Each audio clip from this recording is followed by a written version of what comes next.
দুর্নীতির প্রাতিষ্ঠানিক অদক্ষতা ও আওয়ামী সরকারের জোর করে চাপিয়ে দেওয়া নীতির ফলে বিগত সরকারের আমলে স্বাধীনভাবে কাজ করতে পারেনি দেশি বিদেশি এনজিওগুলো।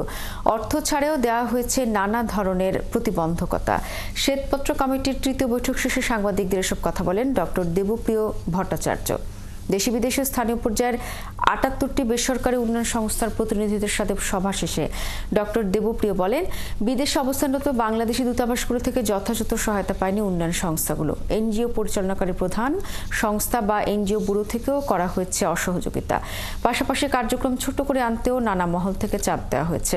সাংবাদিকদের প্রশ্নের জবাবে ডক্টর দেবপ্রিয় বলেন, দেশের বিভিন্ন অঞ্চলে এখনো কার্যক্রম পরিচালনায় বিদ্বেষের শিকার হচ্ছেন অনেক এনজিও কর্মী।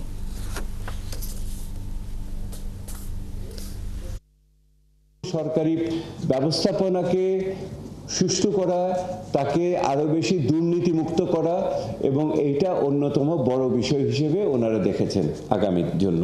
সরকারের যে সমস্ত নীতিমালা আছে সেই সমস্ত নীতিমালায় অনেক ক্ষেত্রে এগুলি উল্লেখ থাকলেও এগুলোকে নীতি সমর্থন দেওয়া, আর্থিক সমর্থন দেওয়া এবং প্রশাসনিক সমর্থন দেওয়ার ক্ষেত্রে বড় ধরনের ঘাটতি এখানে রয়ে গেছে। এটা খুব ঘোষণা দিয়ে করার বিষয় না, এটা একটা মনস্তাত্ত্বিক, রাজনৈতিক, সামাজিক একটা মনোভাবের ব্যাপার, মনোভঙ্গির ব্যাপার।